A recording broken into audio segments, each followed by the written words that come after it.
So what's the difference between a processed and a whole food? We hear a lot about you gotta eat whole foods, you gotta eat plant-based, you gotta do this, you gotta do this. But then we don't really understand what that means. So I'd like to, we gave you some tips there about the difference between whole and processed food, but I want to get a little bit more specific. Our bodies simply were not created to eat processed foods the way we do here in the United States.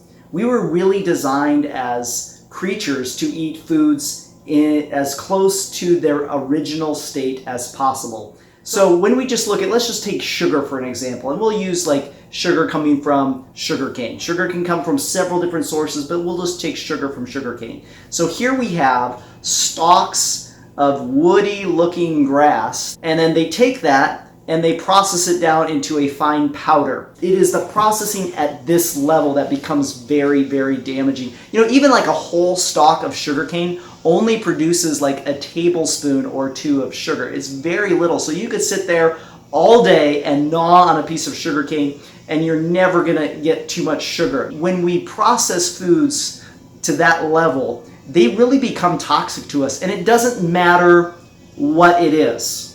The more it's processed, the more toxic it is to our body. Even when we're looking at healthy things like replacing our normal white flour for something like almond flour or coconut flour. Okay, now almond flour and coconut flour are better choices than regular flour, but we have to understand it still is a drug to our body. There's a leaf that's called the coca leaf, and it is used for tea. It is used in some different medicine, like third world country or tribesmen medicinal purposes. But you know what the most common use for this leaf is? Cocaine. So we take a leaf that if you were to drink coca tea, it would be fine. It would be a little mildly relaxing, kind of like a chamomile tea. It would be great for you. There's nothing at all bad about it.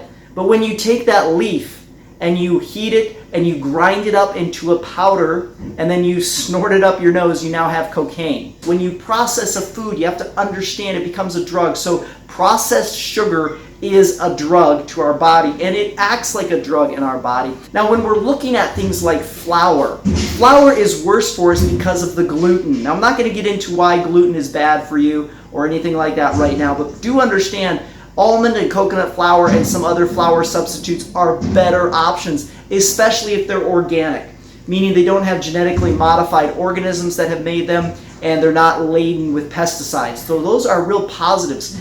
However, it still can be very inflammatory for your body. Now, if you've ever been to your doctor and they say that you have an issue with inflammatory markers, your inflammatory markers are up, maybe your C-reactive proteins or some other ones, there's a good chance that it's because of your diet.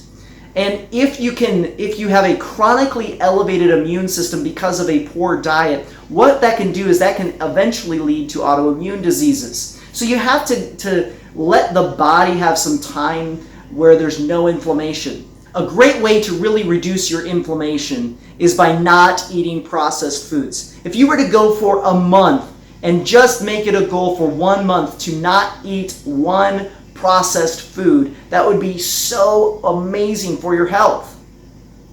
Again, the more the food looks like in nature, the better it's going to be for you. So putting some of these concepts together, if you shop the outside of the grocery store, you're going to be shopping whole foods. You avoid the middle of the grocery store, you're going to be avoiding the processed foods. The more whole foods you eat, the better it's going to be for your body, the less inflammation you're going to have. So hopefully some of this information is helpful, and then you'll take a challenge to go for an entire month by just eating whole foods. You're going to feel better, you're going to lose weight, and most importantly, you're going to live longer. This is Davis with Vital Life reminding you today is the day to live a vital life.